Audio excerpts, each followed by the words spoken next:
ಗಂಡು ಪಕ್ಷಿ ಯೋಚನೆ ಮಾಡಿ ಬೀಳೋ ಅಷ್ಟೊತ್ತಿಗೆ ಏನಾಯ್ತು, ಆ ವರದಾನ ಸಮಯಕ್ಕೆ ಏನು ವರದಾನ ಇತ್ತು, ಆ ವರದಾನ ಮೀರೋಯ್ತು. ಮೀರೋದ್ಮೇಲೆ ಅದು ಬಿದ್ಮೇಲೆ ಅದೇನು ಸಿಗ್ಲಿಲ್ಲ, ಸುಟ್ಟೋಯ್ತು. ಹಾಗೆ ನಾವು ಆಗ್ಬೇಕಾ? ನೋಡ್ದ ಅವ್ರಿಗೆ ಎಷ್ಟು ಚೆನ್ನಾಗಿ ಅರ್ಥ ಆಗ್ತಾ ಇದೆ. ಬೇಡ, ನಮಗೆ ಬೇಡ ಅಂತ ಜೀವನ ಬೇಡ ಅಂದ್ರೆ ಬಾಬನ್ ಕೊಟ್ಟಂತಹ ದೇವತೆಗಳನ್ನ ಮಾಡುವಂತ ಸಮಯದಲ್ಲಿ ನಾವೇನ್ ಮಾಡ್ಬೇಕು, ಬೆಳಗಿನ ಸಮಯವನ್ನ ಬಾಬರವರ ನೆನಪಲ್ಲಿ ಉಪಯೋಗಿಸ್ಬೇಕು. ನಮ್ಮ ಒಂದು ಮೋಟ್ಕನಹಳ್ಳಿ ಅಂತ ಜಾಗ ಇದೆ, ಅದು ಹಳ್ಳಿನೇ. 31 ವರ್ಷದಿಂದ ಸೆಂಟ್ರ್ ಇದೆ ಅಲ್ಲಿ. ಸೆಂಟ್ರು ಅಂದರೆ ಅಲ್ಲೂ ಭಾಳ ಕಷ್ಟಪಟ್ಟಿದ್ದ ಸ್ಟೂಡೆಂಟ್. ಯಾರು ಕಾಂಪೌಂಡಲ್ಲಿ ಜಾಗ ಇರುತ್ತೋ ಅಲ್ಲಿ ಕ್ಲಾಸ್ ಮಾಡ್ಕೊಳ್ಳೋದು, ಎಲ್ಲಿ ಮರ ಇರುತ್ತೋ ಅಲ್ಲೋಗಿ ಕ್ಲಾಸ್ ಮಾಡ್ಕೊಳ್ಳೋದು, ಮರದ ನೆರಳಲ್ಲಿ. ಅಲ್ಲಿ ಬಂಡೆಗಳು ಜಾಸ್ತಿ, ಬಂಡೆಗಳ ಮೇಲೆ ಹೋಗಿ ಕ್ಲಾಸ್ ಮಾಡ್ಕೊಳ್ಳೋದು, ಬಂಡೆ ಸುಡ್ತಾ ಇರ್ತಾವಂತೆ. ಹಾಗಾಗಿ ಅಲ್ಲಲ್ಲೇ ಕ್ಲಾಸ್ ಮಾಡಿಕೊಂಡು ಸುಮಾರು ಒಂದು 20-25 ಜನ ಸ್ಟೂಡೆಂಟ್ ಇದ್ದಾರೆ. ಆ 25 ಜನ ಸ್ಟೂಡೆಂಟ್ ಅಲ್ಲಿ ಚಿರತೆ ಕಾಯ್ತವೆ ರೀ, ತುಂಬ ಚಿರತೆ, ಮತ್ತೆ ಏನು ಕರಡಿ, ಆಮೇಲೆ ಇನ್ನೊಂದು ಏನ್ರಿ ಅದು ಸೀಳ್ನಾಯಿ. ಆ ಜಾಗದಲ್ಲಿ ಮಾತೇನು ಮಾಡಿದ್ದಾರೆ ಅಂದ್ರೆ ಗ್ರೇಟ್. ಯಾರು? ಬೆಳಿಗ್ಗೆ 4 ಗಂಟೆಗೆ ಕ್ಲಾಸ್ ಕೊಡ್ತಾರೆ. ಇವಾಗಲೂ ಬೆಳಗಿನ ಜಾವ 4 ಗಂಟೆಗೆ ಬಂದು 6 ಗಂಟೆಗೆ ಕ್ಲಾಸಿಂದ ಮನೆಗೆ ಬಂದ್ಬಿಡ್ತಾರೆ. ಗಂಡಸರು ಎದ್ದೊಳೋದು ಲೇಟ್ ಅಲ್ವಾ ಅಂತ ಹೇಳ್ಬಿಟ್ಟು ಹೀಗಾಗಿದೆ. ಈಗ ಎಲ್ಲರೂ ಸೇರಿಸ್ಕೊಂಡು ಕಟ್ಟಿದ್ದಾರೆ. ಅವರು ದಾನ ಕೊಟ್ಟಿದ್ದಾರೆ ಜಾಗನ. ಆ ಜಾಗದಲ್ಲಿ ಬಾಬನ್ ಮನೆ ಆಗಿದೆ. ಈಗ ಮೇಗೆ ಇನಾಗ್ರೇಷನ್ ಆಗಬೇಕು. ಎಲ್ಲರೂ ಬನ್ನಿ ಮೇಗೆ. ಆ ನೆನ್ಮಂಗಲದಿಂದ 17 ಕಿಲೋಮೀಟರ್. ಬನ್ನಿ, ಎಲ್ಲರೂ ಬನ್ನಿ. ಎಲ್ಲರೂ ಅವಾಗಲೇ ಅಂತಾನೆ ಅಲ್ಲ, ಮುಂಚೆ ಆದರೂ ಬನ್ನಿ, ಯಾವಾಗ ಬೇಕಾದರೂ ಬನ್ನಿ. ನಿಮ್ಮನೆ ಅದು, ಇದು ನಮ್ಮನೆ, ಅದು ನಿಮ್ಮನೆ. ಹಾಗಾಗಿ ಬೆಳಗಿನ ಜಾವ ಬರೋದಕ್ಕೆ ಪ್ರಯತ್ನ ಪಡಿ ಈ ಧನುರ್ಮಾಸದಲ್ಲಿ. ಅಕ್ಕ ಅಷ್ಟು ನೀವು ಯಾವಾಗ ಬರ್ತೀರೋ ಒಬ್ಬೊಬ್ಬರಿಗೆ ಕ್ಲಾಸ್ ಮಾಡಬೇಕಾದ್ರೆ ಆಗೀಗ ರೆಸ್ಟ್ ಇರಲ್ಲ, ನಿಮಗೂ ಸಂಘಟನೆ ಬರ ಇರಲ್ಲ. ಆಮೇಲೆ ಈ ಕಡೆ ಕೇಳಿ, ಅದಕ್ಕೆ ಎಲ್ಲರೂ ಒಟ್ಟಿಗೆ ಸೇರಿಕೊಂಡು ಕ್ಲಾಸ್ ಕೊಡ್ತೀವಿ. ಬಂದೋಗಿ ಎಷ್ಟು ಖುಷಿ ಇರುತ್ತೆ ನೋಡಿ. ಅವಾಗ ಮಾಡ್ತೀರಾ? ಬಾಬಾ ಬೇಕು ಅಂದ್ರೆ ಮಾಡ್ಬೇಕಲ್ವಾ? ಜೀವನ ಬೇಕು ಅಂದ್ರೆ ಮಾಡ್ಬೇಕಲ್ವಾ? ಜೀವನದ ಸಫಲತೆ ಆಗ್ಬೇಕು ಅಂದ್ರೆ ಮಾಡ್ಬೇಕಲ್ವಾ? ಮನೆಯಲ್ಲಿ ಮೂರ್ತಿ ಕಾಯ್ತಾ ಇದ್ರೆ, ಭಕ್ತರು ಹೊರಗಡೆ ಇದ್ರೆ ಚೆನ್ನಾಗಿರುತ್ತಾ? ಮೂರ್ತಿಗೆ ಸಂಕಲ್ಪ ಬರಲ್ವಾ? ಹಾಗೇನೆ ಇಲ್ಲಿರುವಂತ ಅಕ್ಕಂದಿಗೂ ಸಂಕಲ್ಪ ನಡೆಯೋದು ಅಂತಂದ್ರೆ ಅದು ನಿಮ್ಗೆ ಶಾಪ ಹಾಕೋದು. ಆ ಸಂಕಲ್ಪಗಳು ನಿಮಗೆ ವರದಾನ ಆಗಬೇಕು ಅಂತಂದ್ರೆ ಬೆಳಗಿನ ಜಾವ ಕ್ಲಾಸಿಗೆ ಒಂದು ಟೈಮ್ ಬಂದು. ನಾವು ಚಿಕ್ಕಬಳ್ಳಾಪುರದಲ್ಲೂ ಸಹ ನಾವು 3:30 ಕ್ಲಾಸಿಗೆ ಬರೋರು. ಬೆಳಗಿನ ಜಾವ 3:30 ಕ್ಲಾಸಿಗೆ ಬರೋರು.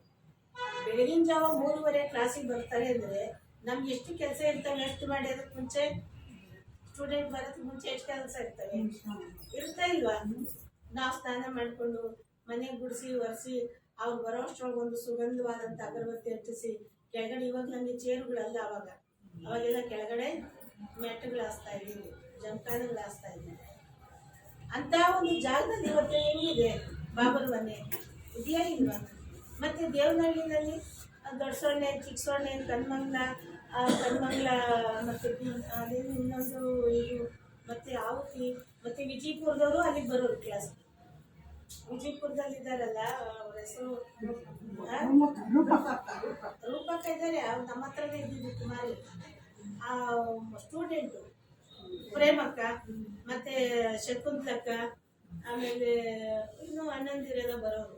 ಮತ್ತೆ ವಿಜಯಪುರದಿಂದ 7 ಜನ ಕುರುಡರು ಬರೋರು. ಕಡ್ಡಿ ಅಂದ್ಕೊಂಡು 7 ಜನ ಬರೋರು.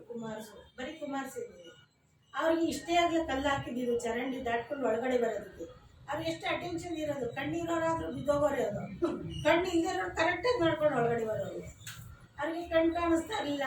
ನಮ್ಮ ಶಬ್ದದಲ್ಲಿ ಅವ್ರಿಗೆ ದಾನ ಕೊಡಬೇಕು ತಿಳ್ಕೊಳ್ಳಿ. ಅಂದೆ ನಮ್ಗೆ ಇವತ್ತು ಭಗವಂತ ಕೈ, ಕಣ್ಣು, ಕಾಲು, ಮೂಗು, ಬಾಯಿ, ಬುದ್ಧಿ ಎಲ್ಲ ಕೊಟ್ಟಿದ್ದಾರೆ. ಆದರೆ ಅದನ್ನು ಸರಿಯಾದ ರೀತಿಯಲ್ಲಿ ಶುದ್ಧ ಮಾಡಿಕೊಂಡು ಸರಿಯಾದ ರೀತಿಯಲ್ಲಿ ಕಾರ್ಯದಲ್ಲಿ ಬಳಸುವಂಥವ್ರೆ ಮಾತೆಯರು. ಅದಕ್ಕೆ ಮಾತೆಯರಿಗೆ ಗಾಯನ ಇದೆ. ಒಂದೇ ಮಾತರೆ ಯಾರಿಗೆ? ಯಾರು ಭಗವಂತನ ಆದೇಶದಂತೆ ಭಗವಂತನ ಕಾರ್ಯದಲ್ಲಿ ತಮ್ಮ ಜೀವನವನ್ನು ಶ್ರೇಷ್ಠ ಮಾಡ್ಕೊಳ್ತಾರೆ, ಅನೇಕರ ಜೀವನವನ್ನು ಶ್ರೇಷ್ಠ ಮಾಡುವಂಥ ಮಾತೆಯರಿದ್ದಾರಲ್ಲ, ಅವ್ರಿಗೆ ಭಗವಂತ ತನ್ನ ಖುದ್ದು ಅಂತ ಮಾತೆಯರಿಗೆ ನಮಸ್ತೆಯನ್ನು ಮಾಡ್ತಾರೆ. ಮಾತೆಯರಿಗೆ ಕಾಲಿ ಬೀಳ್ತಾರೆ. ಯಾರು ಅವ್ರು? ಭಾಗ ಶ್ರೇಷ್ಠಾತಿ ಶ್ರೇಷ್ಠ ವಿಶ್ವ ಒಂದು ಪರಿವರ್ತಕ ಸೃಷ್ಟಿಕರ್ತ ಅಂತ ಪರಮಾತ್ಮ ನಿಮ್ಮ ಮಾತೆಯರಿಗೆ ಒಂದೇ ಮಾತಾಡ ಭಾರತ್ ಮಾತಾ ಕಿ ಜೈ ಅಂತ ಅಂದ್ರೆ ಭಗವಂತ ಹೇಳ್ತಾ ಇರೋದು. ಇದು ನಂಬಿಕೆ ಇದೆಯಾ ನಿಮ್ಗೆ? ನಿಶ್ಚಯ ಇದೆಯಾ? ನಿಶ್ಚಯ ಹೇಳ್ತಾರೆ, ನಿಶ್ಚಯ ಇದೆ ನಮ್ಗೆ ಅಂತ ಅನ್ನೋದಾದ್ರೆ ಬೆಳಗಿನ ಸಮಯದ ಕ್ಲಾಸನ್ನ ಫಿಕ್ಸ್ ಮಾಡ್ಕೊಳ್ಳಿ. ಈಗ ನಿಮ್ಗೆ ಏನಾಗುತ್ತೆ, ನಿಮ್ಮ ಉನ್ನತಿಯೂ ಆಗುತ್ತೆ, ಮನೆಯವ್ರದ್ದು ಸೇವೆ ಪೂರ್ಣ ಮಾಡಿದಾಗುತ್ತೆ. ಇಡೀ ದಿನನಿತ್ಯದಲ್ಲಿ ಏನು ಕೆಲಸ ಮಾಡ್ತೀರಾ ಅದೆಲ್ಲ ಮಾಡ್ಕೊತೀರಾ. ಬೆಳಗಿನ ಜಾವ ಅದು ಅಮೃತ ಗಳಿಗೆ. ಅಮೃತ ಗಳಿಗೆಯಲ್ಲಿ ಯಾರು ಅಮೃತವನ್ನು ಕುಡಿತಾರೆ ಅವ್ರಿಗೆ ಇಡೀ ದಿನದಲ್ಲೂ ಆ ಅಮೃತ ಶಕ್ತಿಯನ್ನು ಪ್ರದಾನ ಮಾಡ್ತೀರಾ. ನೋಡೋಣ ಯಾರ್ಯಾರು ಮಾಡ್ತೀರ ಕೈ ಎತ್ತಿ. ನಾನು ಇನ್ನೊಂದ್ಸರಿ ಬರೋ ವರ್ಷಕ್ಕೆ ಪಕ್ಕ ಮಾತೇರು ಅಕ್ಕ ನೀವು ಯಾಕೆ ಎಷ್ಟು ದೂರ ಇರ್ಬೋದು? 1 ಮೈಲಿ ಅಂದ್ರೆ 1 ಕಿಲೋಮೀಟರ್. ಇವಾಗ ಆ ಕ್ರಾಸಿಂದ ಈಗ ಎಷ್ಟೊತ್ತಾಗುತ್ತೋ ಅಷ್ಟೊತ್ತಾಗುತ್ತೆ. ಇನ್ನೂ ದೂರ ಇದೆ. ಮತ್ತೆ ಇನ್ಯಾರ್ಯಾರು ದೂರ ಇದ್ದೀರಾ? ಇವಾಗ ಯಾರು ಕೈ ಎತ್ತಿದ್ದೀರೋ ಕನಿಷ್ಠ ಪಕ್ಷ ನೀವಾದ್ರೂ ಬರೋದಕ್ಕೆ ಶುರು ಮಾಡಿ. ನಿಮ್ಮ ಕಡೆಯಿಂದ ನಿಮ್ಮ ಪ್ರೇರಣೆಯಿಂದ ಅನೇಕರು ಬರೋದಕ್ಕೆ ಸರಿ ಹೋಗ್ತಾರೆ. ಏನಕ್ಕ?